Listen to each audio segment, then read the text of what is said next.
ba-dum, ba-da-da-dum, ba-da-da-dum, bow, bow, bow, bow. You are my treasure, you are my treasure, you are my treasure, you are my treasure, you are my treasure, you are my treasure, you, yeah. Yes! The Bueno Sisters! Gandang gabi sa inyong tatlo. Gandang gabi po. Hi, welcome sa Vice Ganda Moment and congratulations sa inyong tatlo na ibigay ang Vice Ganda Moment tonight. Kamusta naman? Sinong eldest? Feeling ko ikaw pinakabata kasi eh. Ikaw, ang eldest ay si Sharday Bueno. 21 years old ka na. Opo. Kumakanta ka rin o gitara ka lang talaga? Kumakanta dahil naobliga na eh. Naobliga ka na. Tapos, sumunod naman si Isa Bueno. Yes. 18 years old ka na? Parang Opo. sobrang bagets ka pa. Opo nga eh. Sabi nga po nila, parang lang daw po akong 14 years old. Oo, parang 13, 14 kasi yung height. Tapos sobrang charming Opo. mo ang bata ng itsura Thank you mo. po.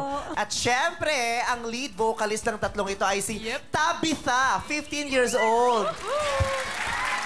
Sobrang ganda ng boses ninyong tatlo, pero lalong-lalo ka na. Napakaganda ng boses mo. Thank you po. Sa mga nagtatanong, hindi po professionals itong tatlong ito. Mga amateurs lang po sila, kaya sobrang nakakahanga talaga. At lalo pa pag nalaman nyo na wala silang formal training sa pagkanta, di ba? Sinong nagturo? Wala talaga? Ano, self-taught? Opo, parang sarili-sarili lang po kami. Sa Sarili-sariling, YouTube, nag-research kami ng mga Sarili-sariling nag-blend. research po. Ganun. Kailan kayo nagsimulang gumawa ng mga covers at kailan kayo nagsimulang i-upload sa YouTube itong mga videos na ginagawa ninyo? 2 years ago po, nag-upload po kami sa YouTube ng isang video, yung price tag. Price tag. Tapos, Kaninong idea yon na mag-upload? Si Daddy po. Daddy po namin yung nag-idea. Tapos, maraming hits agad?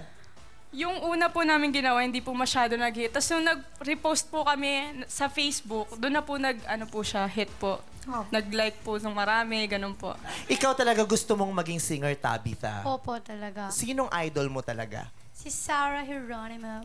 Anong kanta ni Sarah Geronimo ang gustong kinakanta ni Tabitha? Favorite ko po yung bago niyang kanta, yung Ikot-Ikot po. Ikot. Yes. Ay, ang ganda. Kinanta niya sa Showtime. Ang galing. Pag pinakinggan mo sa radyo, parang ang simple lang nung kanta. Pero pag kinanta niya ng live, punong-puno ng soul ang husay. Yes. Tabitha. Ang ganda na pangalan mo, Tabitha, no? Tabitha. Tabitha. Ano ba apelido mo? Bueno po. Ah, Bueno nga pala. Buti na lang Buti na lang Bueno ang apelido ni Tabitha. Tabitha. Hindi hindi Ano yun? hindi Bipo. Kabuti na lang hindi Bipo. Tabi-tabi po. Yun ang pangalan mo. Tabi-tabi po? Yeah!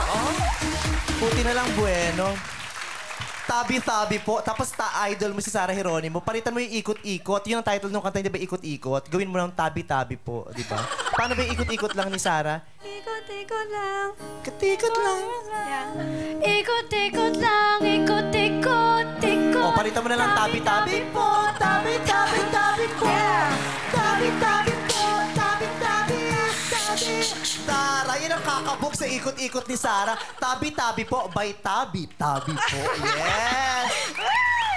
At syempre, dahil shinare nyo ang talents niyo sa amin, meron ding isi-share ang GGB sa inyo kasi we learned na ginagamit nyo pala pag nagre-record kayo nitong video na ina-upload niyo sa YouTube, eh isang lang, Camera phone. ano? Camera phone lang. Kaya syempre may mga hindi magandang shots, di ba, na wala ng choice kundi i-upload na lang. Pero para mas maganda yung mga ginagawa ninyong video, mayroon kaming ibibigay sa inyo.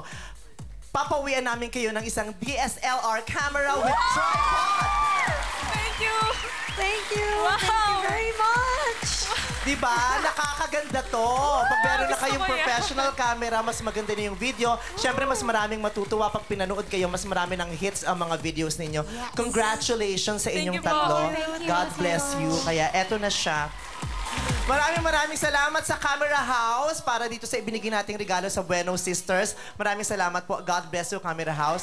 And thank you again, Bueno Sisters! Thank you, guys!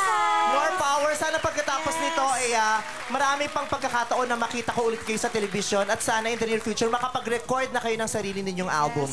Deserve nyo naman sa husay ninyo yan. Alright! At pagkatapos ng palong-palong jamingan, maghaharutan naman tayo with our guests tonight. Mapapasabak sa naibang showdown ng busisan ang The Voice of the Philippines Top 4. Mitoy, Clarice, Janice, and